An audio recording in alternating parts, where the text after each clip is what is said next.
seorang wanita yang baik-baik, yang tertutup auratnya, yang rajin sholatnya, baik akhlaknya, harusnya mendapat laki-laki yang sama, yaitu laki-laki yang baik-baik, yang menjaga kemaluannya gitu kan.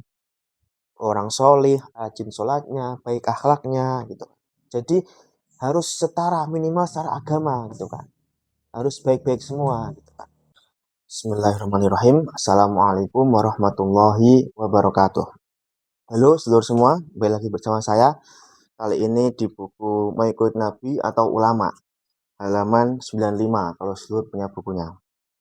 Judulnya adalah Haruskah Menikah dengan yang sekufu maksudnya. Dulu ketika Islam belum masuk dan merambah ke dalam struktur tradisi bangsa Arab, mereka terkenal sebagai bangsa yang punya tatanan sosial buruk, bahkan sangat buruk. Beberapa peristiwa sudah banyak direkam sejarah tentang semrawutnya, bahkan bisa dibilang kejam tatanan sosial yang ada. Mereka membuat pemisah antara budak dan orang merdeka. Mereka juga punya struktur suku terhormat untuk membuat klasifikasi kelas suku, mana suku terhormat dan mana suku rendahan, sehingga terjadi jurang pemisah yang sangat jauh sekali. Orang dengan suku terpandang bergaul dengan yang terpandang pula. Sedang mereka yang berasal dari suku pinggiran amat sangat tidak layak mereka duduk bersama orang-orang dari suku terhormat.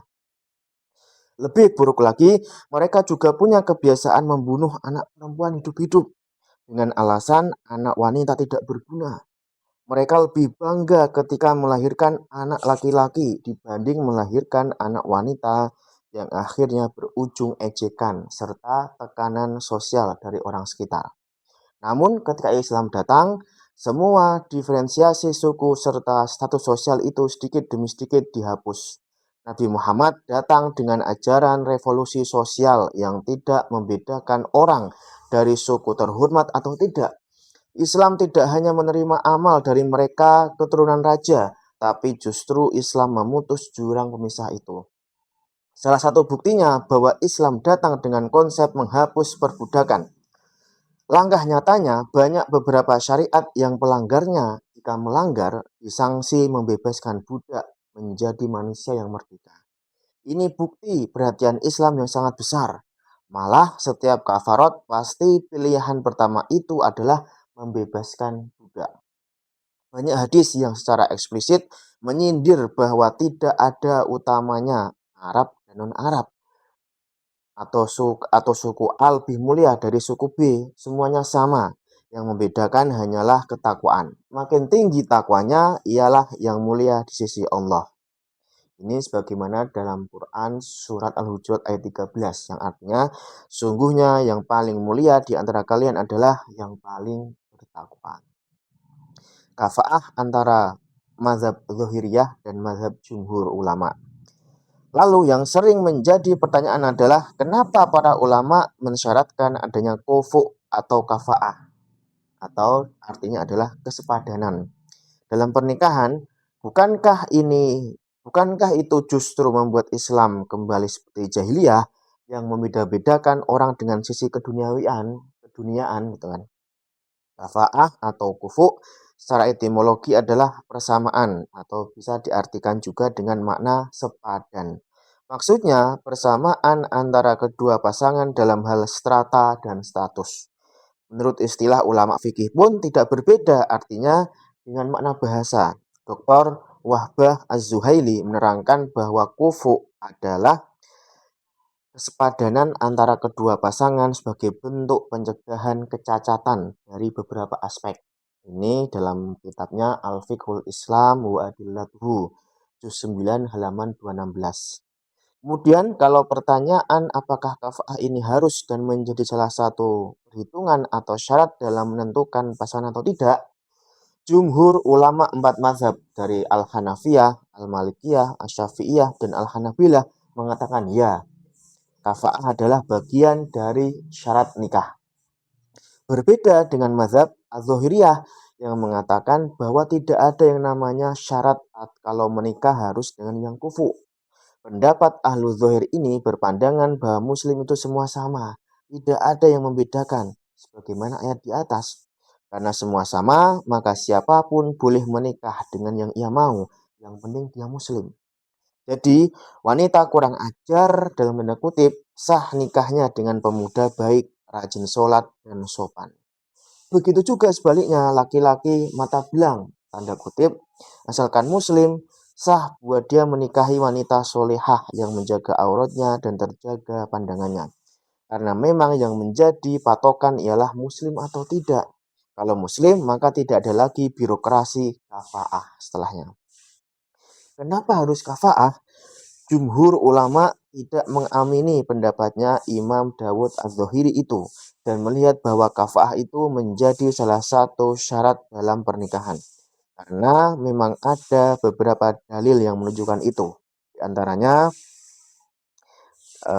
dalam sebuah hadis yang artinya 3 hal yang tidak boleh ditunda. Sholat kalau sudah datang waktunya, mayat kalau sudah siap dikuburkan, dan anak perawan kalau sudah ada yang kufuk atau sepadan dengannya. Hadis riwayat At-Tirmidzi.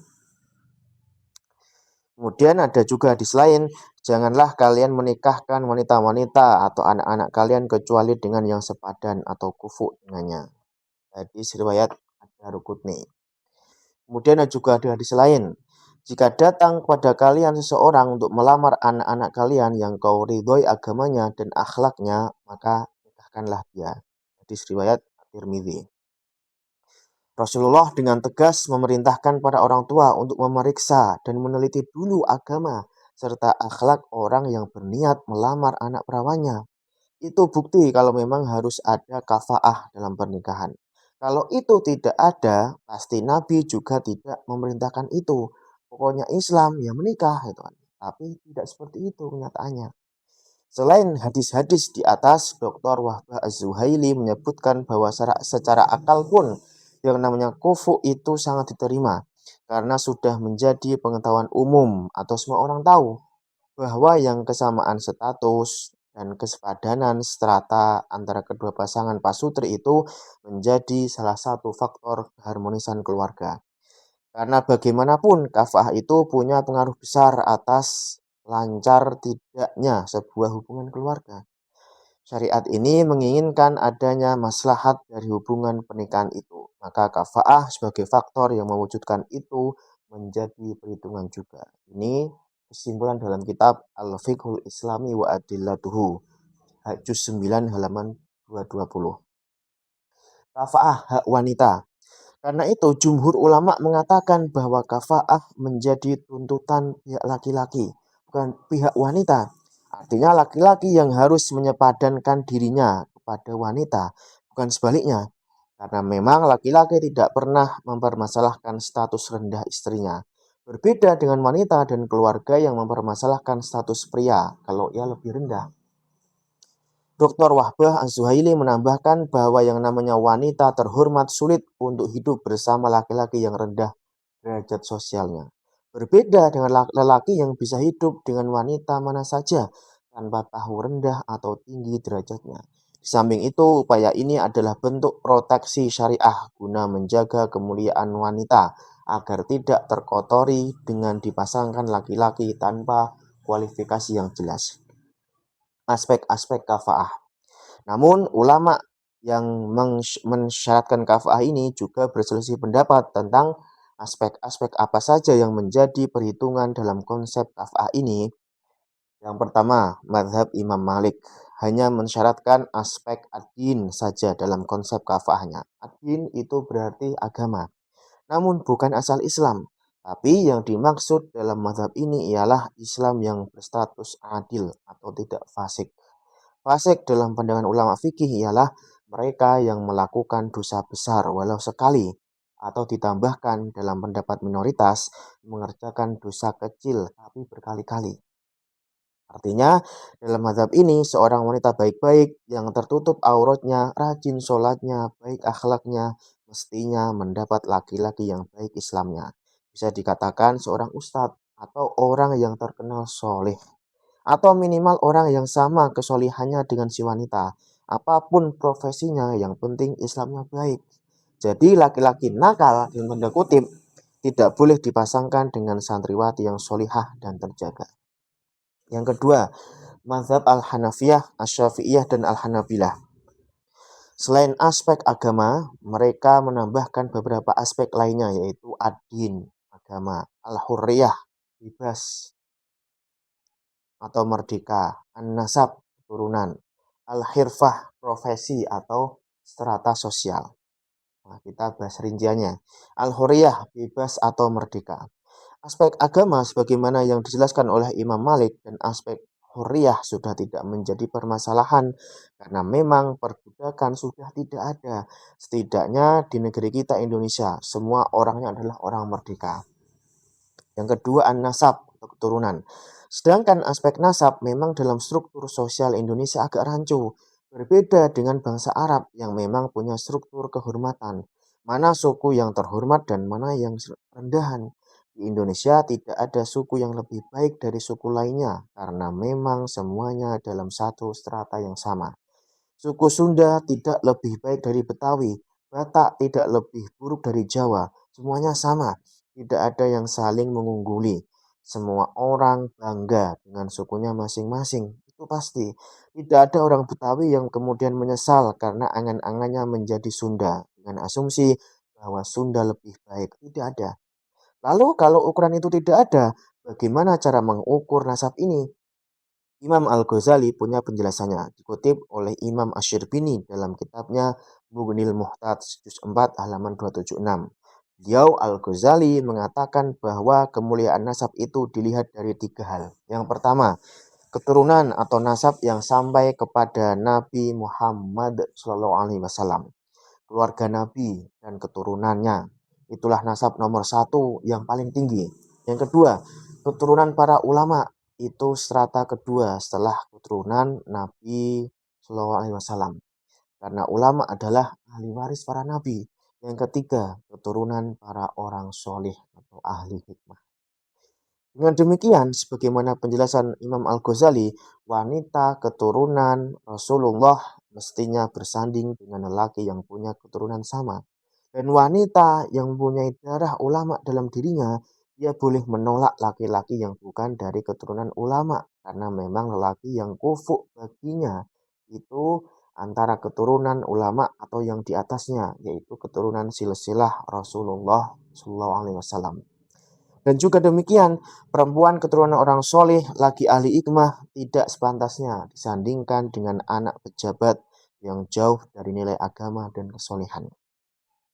Al-hirfah, profesi atau strata sosial. Al-hirfah disebut juga dengan istilah lain yaitu syi'anah yang artinya sama, profesi. Artinya memang dalam tatanan sosial, profesi menjadi instrumen yang membentuk status sosial seseorang. Seorang pegawai negeri tentu lebih terhormat dalam masyarakat dibanding petugas keamanan kompleks. Begitu juga juragan, jauh lebih terpandang dibanding pedagang pasar biasa. Jadi dalam aspek ini, wanita yang berprofesi menengah mestinya dipinang oleh laki-laki yang berprofesi lebih tinggi atau minimal sama. Bagaimana kalau mereka tidak berprofesi? Maka profesi orang tuanya yang dilihat. Anak juragan mengambil posisi terhormat ayahnya dalam hal kafah ini. Yang datang pun mestinya anak pejabat atau minimal sama-sama anak juragan. Salah satu aspek yang menjadi perhitungan juga adalah al-yasar atau al-ghina atau kekayaan. Akan tetapi ini hanya milik mazhab al-Hanafiyah saja, tidak yang lain. Nah, ini dalam kitabnya Bada'i'us Shana'i juz 2 halaman 319. Kafa'ah, syarat sah nikah.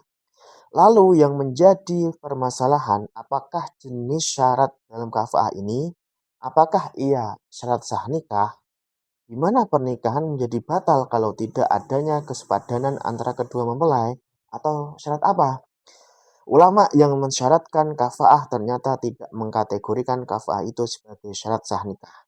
Tapi kafa'ah ini masuk dalam kategori syarat luzum, yaitu syarat yang membolehkan pihak wanita atau walinya mengajukan pembatalan nikah kalau memang pasangan pria ternyata tidak kufuk dan si wanita tidak meridhoi. Sama seperti cacat fisik atau aib badan yang mana aspek tersebut menjadi salah satu faktor bolehnya pernikahan itu difasakh atau dibatalkan jika memang salah satunya tidak meridhoi adanya aib itu. Jadi, pernikahan yang tidak ada kafaah di dalamnya tetap dinyatakan sah, tidak batal. Hanya saja si wanita punya hak untuk mengajukan ke hakim guna memfasakh atau membatalkan akad nikahnya. Kalau memang ia tidak meridhoi kekurangan yang ada pada pihak laki tersebut.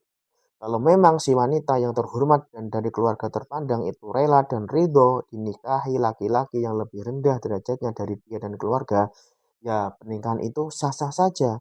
Dan alangkah bijaknya jika para wanita serta para wali wanita tidak memberatkan para calon pelamar anak-anak mereka. Wallahu a'lam.